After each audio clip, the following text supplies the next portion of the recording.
Martin to put pressure. Still with Martin. Can he kick a fourth? He has.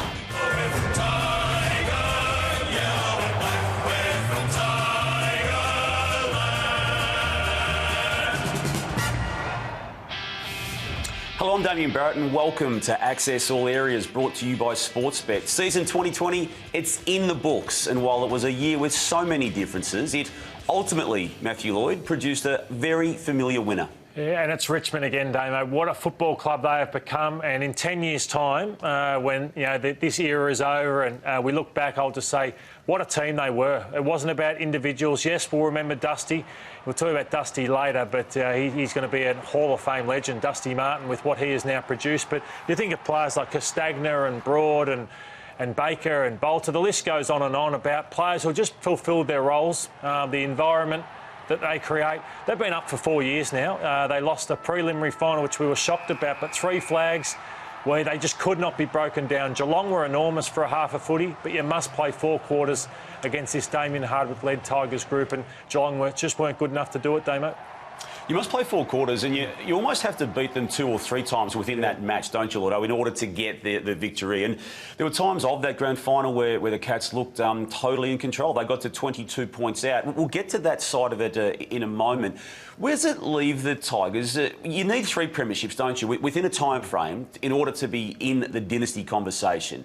You've got the Brisbane Lions, you've got Geelong, you've got Hawthorn a couple of times, in 2013, 14, 15, even back to the 80s and early 90s.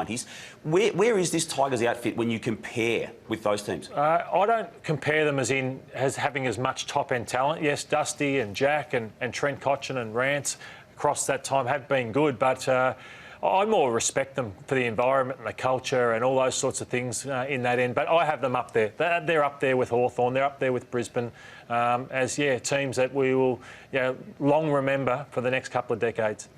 When you look at what they're going to take out of 2020 into 2021, it's hard, as we sit here right here today, to not see them back there on the last day again of season 2021. Yeah, apart from probably Trent Cotchin and probably Jack Riewoldt, who are probably getting on a little bit and have had times through the finals where they've been caught a few times and looked a little bit tad slow. I just think the hunger's still there, and while the hunger is still there, they should go in as premiership favourites next year, because Noah Bolter, for example, what a brilliant player, and they've still got a lot of young kids that they drafted, like Riley Collier-Dawkins and a few others, like Sydney Stack, who he learns from this experience, and Coleman Jones and things. They can still add some players. Josh Caddy didn't get a game, so they're right in the mix again, because the hunger just doesn't wane at Richmond. Yeah, Lloyd, you mentioned the word culture there. It was questioned on regular occasions throughout 2020. There were off-field issues that were accumulating to the point where it put in jeopardy not just the team's form and potential to win another flag, but also the relationships with the Queensland government and even AFL officials. So we spoke with Dylan Grimes yesterday on the Sunday Footy Show, and he was really deep in taking us behind the scenes on how precarious at certain points they were in the season. I think in the days after the incident where the guys left the hub, and a lot of us were at rock bottom there. Yeah. Absolutely, we felt like that. As a playing group, as a club, we'd been challenged, and we had a huge gap. We actually played Geelong that week as well. It was really it was a moment for us where we had to galvanise, and we've gone from being from rock bottom to just growing and growing, and we built something that was just remarkable. It was by far the most rewarding season I've ever played in. Hey, Dave, it was a brilliant interview you did with Dylan yesterday on the Sunday Footy Show, and I'll never forget in the year 2000 how I was physically drained and I was emotionally drained. And that was obviously being in Melbourne in my own bed, but it was more the stress of trying to win a premiership. He spoke about having to lay off staff and how a business had probably collapsed on him while he was away, and how he wanted to leave, or thought about leaving after a few weeks. So I can't imagine how some of these players are feeling at the moment. Yeah, I think stories like that, Lordo, are going to be coming out in coming days and weeks and months, and not necessarily just from the premiership-winning team. While some people may look at some footballers and think, well, they're fortunate. They've been able to still ply their craft and get a wage to do so. It did come with burden, and while they're not looking for sympathy, it's just a statement of fact. Although, back to the game itself, 22 points was the margin late in the second quarter. The Tigers then got a point, and then Dustin Martin started his run. It was a crucial goal, wasn't it? But just contrasting what they dished up in those two halves of footy, it's stark when you look back now on how they were able to turn it around. Very similar to last year's preliminary final v Geelong. Geelong had the game on their terms in the first half, but you look at this, Geelong loved the uncontested marks, the uncontested possession, control the ball. It was always going to be control versus chaos, and Geelong controlled the game early, but look at that. They beat Geelong at their own game, plus 10 uncontested possessions after half-time, plus 8 uncontested marks, dominated at the clearances. And I love your point you made earlier. You've got to beat Richmond a few times over. I thought Richmond's pressure in the first 10, 15 minutes was as good as anything I'd seen. They kicked the first 2 goals. Geelong weathered the storm, got through it and looked by far the better side. The ball lived in their front half for the second quarter. But then, again, Richmond got into half-time and found a way, and they turned the screws, got the surge game going. And I thought the old tired legs of Geelong came through in that last half, and they just didn't have the energy or the leg speed to go with Richmond. You always talk about team when it comes to Richmond, but they do have someone who's now done what no one else has done in Dustin Martin. No one in the history of the game has won 3 Norm Smith medals, and his surge began late in that second quarter. He was solid to that point, but the goal he kicked at this stage of this game, you can see the score, you can see how little minutes are left in that particular half of football. That goal, arguably, Lotto, won the match for Richmond. Yeah, it did. I thought that. And then this was the fourth goal that was just extraordinary. Yeah, that goal just before half time, I thought they were gone, and they needed something special for Dusty. And there's not many players who can turn a game themselves individually. And this is Dustin Martin now looking across his 3 Norm Smith medals across 3 grand finals, and just he handles the pressure so well. 29 disposals, 22, 21, but it's the goals that he kicks. There's not many midfielders who kick 10 goals in a season, and Dusty's kicked 10 goals in 3 grand finals. It's just a phenomenal performance from Dustin Martin. It's what separates him from the other midfielders in the game, and will, as I said, have him a legend in the AFL Hall of Fame. Even if he stopped his career now, he is a legend. And, yeah, what a phenomenal career he's had, and he's got so much left in him still. Lotto, metres gained has become a crucial metric when it comes to analysing how games are won and lost. And Jayden Short there from the Tigers was the clear winner in the grand final of 2020 when it came to that particular statistic. Some really good performances from a couple of Geelong players there, Mitch Duncan and Tom Stewart, who I think were amongst the best players on the ground in the first 2.5 quarters. But that man there, Short, if it wasn't for Martin, he's winning a Norm Smith medal. He is. So I'll never forget Basher Hooley down the track because of his performances on grand final day, and we'll remember Jayden Short for this one. He's now a 2-time premiership player, but it's just the ground that he takes. He doesn't look to go sideways. He'll always look to go forward. There's too much of that lateral kicking in the game at the moment, but he takes yardage, and yeah, it was a brilliant performance because Basher Hooley actually, to me, I saw them working on Hooley's calf for 3 minutes pre-game. So he may well have done his calf before the game even started, Hooley. So Short's performance was even greater because Hooley wasn't at his best, and Short certainly stepped up in the biggest game of all. And while he provided the big metres in terms of coverage, Shane Edwards, as he has done now for 260-plus matches of football, Lotto, was so crucial in and around the tight contests, and the deft handballs and the weighting of his disposals just helped set up plays that may not have been there without his skill. Yeah, Damo, you nailed your Norm Smith voting. Martin, Short and Edwards, exactly how I think should have gone. He was, I think, the Tigers' best player in the first half. I thought when they weren't playing well, Edwards was thereabouts, and he was sort of playing good footy. When they weren't, he was starved of opportunity. Edwards was still getting the job done, and I think he's a bit like Mitch Duncan. Because he's got so many stars around him, he doesn't get the recognition that he deserves, but Shane Edwards will go down as one of Richmond's all-time greats. Your former teammate, Damien Hardwick, is now in very rare air. 2 premierships as a player for 2 different clubs, 3 as a coach. It puts him in the all-time great category himself, Lotto. He has a real bond with his players, and what I love about Damien Hardwick is he can hit them hard between the eyeballs, but he also, you can see, he has an empathy and a love for his players, and you can't force that. But you saw Dusty charged to him at the end of the game, and then 3 minutes later he's charged to him again to give him another embrace. And yeah, it just shows the respect that they have for Damian. And I know he's done it tough away from his family as well all year. And he 3-time premiership coach, Damien Hardwick, 2-time premiership player, 5 premierships he's been involved with now. He's carved out an amazing career. He has. Someone who's also done that, but had a sad ending when it came to his personal side of closing a 19-season career was Gary Ablett. His game began brutally when Trent Cotchin, in the first 5 minutes of the match, tackled him in a fair fashion, but it popped that shoulder, Lordo, that he's had so many problems with in probably the last 9 to 10 years of his career. That those problems began at the Gold Coast Suns. He came back on, but he just was not able to have 1 inch of impact on this game, apart from that very, very skillful handle. He was really brave, Ablett. He helped out the team with rotations, and I thought he was finished for the day when he did his shoulder, but this was a brilliant moment, a beautiful moment. Even Richmond, you look at them on the right-hand side here, they actually tucked their medals inside their jumpers because they wanted to make this moment all about Gary Ablett and the career he has had. But just shows it's a roller coaster ride, footy. You have your highs, but you have plenty of lows, and you could see the grimace on Gary's face that he knew emotionally, I can't be at my best in this grand final, and physically I can't be at my best. But as I said, talk about Hall of Fame legends, Gary goes straight in and will be in the argument as the greatest player that the game has ever seen. Yeah, it was a really powerful moment, that Richmond parade of Ablett off the ground. Lotto, Paddy Dangerfield playing forward ultimately helped Geelong Footy Club to get into a grand final. It was a key move made throughout 2020 regularly. Ultimately, though, it didn't work on the biggest day. I don't know if they'll ever come out and say he was injured or what the reason was, but he had to go into the midfield.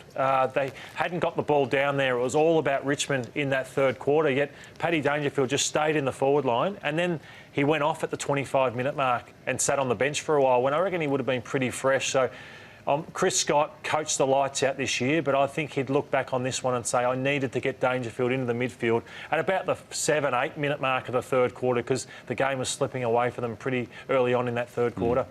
Effectively in the same passage of play that Ablett was tackled by Cotchin, Nick Flosson was connected by Paddy Dangerfield. Now, I didn't have an issue with it, Lordo. Other people may have. He was ultimately being cleared by the match review office. So I felt he was going for the ball. The arm was already raised. And yes, it clearly is the reason that Flosson was concussed and rendered ineffective for the remainder of the game. I didn't have a problem with him being officially cleared. Yeah, happy to give him the benefit of the doubt. Some will say there's a second motion, but this is a split-second decision, and he was just trying to protect himself at that period of time, and it was unfortunate for Nick Floston, but I think they made the right decision, the AFL, on that one.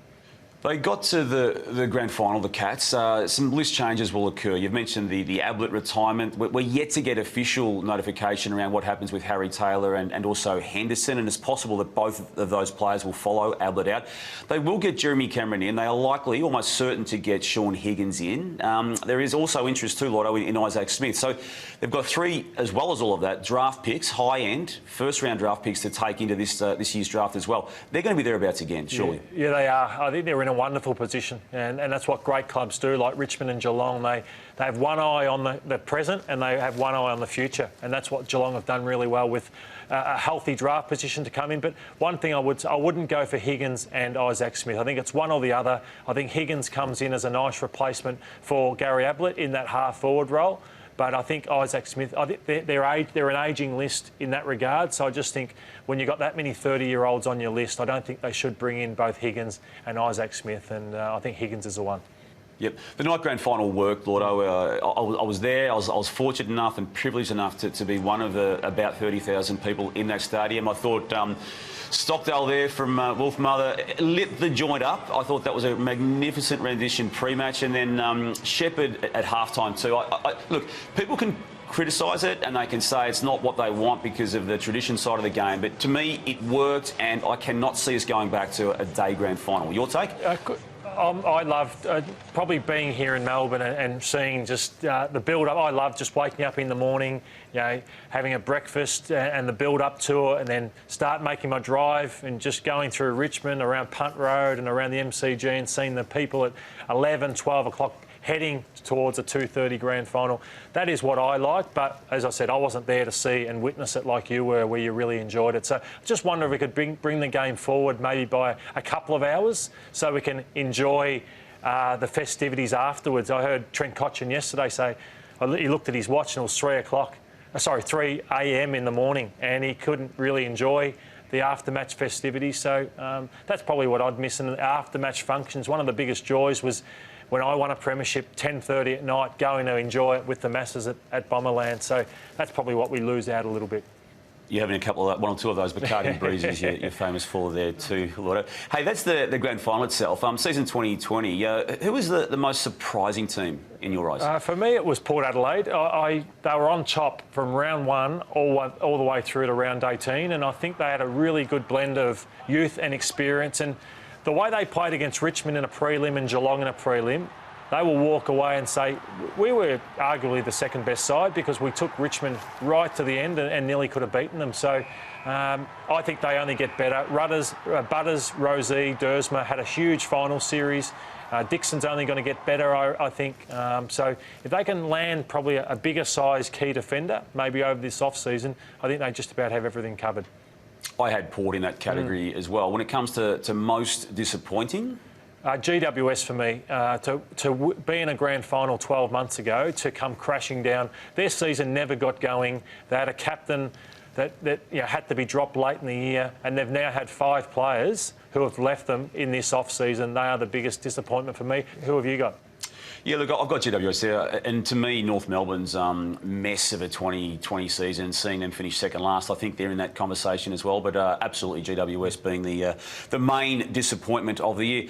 A lot of recruits. One club went hard on recruits. Who have you got in the Recruit of the Year stakes? I thought Dan Butler was a solid player. I never thought he could be a game winner like he was at St Kilda. He dropped off late in the year, but he was certainly close to All-Australian selection with what he did at St Kilda this year. Richmond probably saw him behind other players, in guys like Castagna and Rioli, but he's nearly the best of all of them, even though they won a premiership. But over the journey, Damo, I think Jack Martin will be the recruit over the next 10 years. I think that to get him for nothing pretty much, his body's got a lot fitter.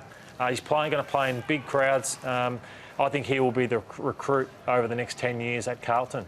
Hard to argue those two. I wouldn't mind throwing in an Ed Langdon for a special mention when it comes to that particular category. Last one, the team that you are now picking to fly upwards in the ladder on 2021. The West Coast Eagles for me. I think that, yes, they've got an ageing list as well, but they just did not handle hub life whatsoever. You were onto it pretty early. Adam Simpson probably didn't handle it.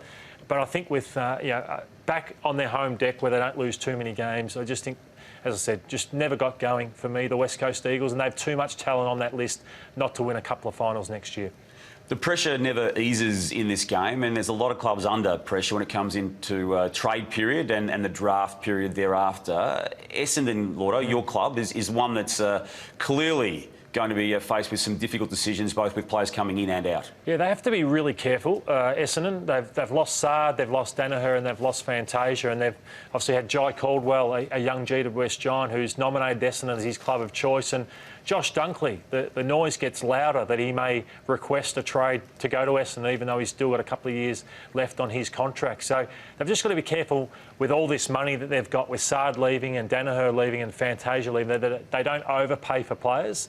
And they've also got a forward line that probably, without Danaher, I know he hasn't been there, but how can they kick a winning score? So they've got to look at how they can function in that forward line as well. So I think they're under most pressure, Damo. Would you agree with that? Yeah, I do. Although they've got to get deals done. They historically make it difficult for other clubs, and they hate it when we in the media say that, but it's just a statement of fact. You've mentioned the need for a forward. Ben Brown has attracted some serious interest now from Melbourne, and that's where I feel that player is headed. Do you see him as a potential match for Essendon? I do see him as a match for Essendon. They've gone Caldwell and possibly Dunkley. It's sort of two similar players to me, inside midfielders who want to be there over the journey off the back of Shield and Devon Smith. So I hope they've got an ace up their sleeve, Damo, with a key forward that they've worked on, because they would have realised all year that Danaher was going to leave. So I hope that they've got someone that they've in mind, and Ben Brown may be the man. Now, Lloyd, we love a fresh airing on this show, and we got one on the biggest day of the year when the big Richmond ruckman went up to get his premiership medal. He's an absolute warrior, Toby Nankervis, but yeah, he was fresh aired by the youngster who only wanted a hat, really, but they know their roles, these players, and they saw he got burnt by a young kid, but Dusty and Jack were on Bolter were on site there, ready to give him that handshake that he missed out on. Thanks for your involvement, as always, with Access All Areas in season 2020. And I'm assuming we'll be back next year, 2021, with more Access All Areas.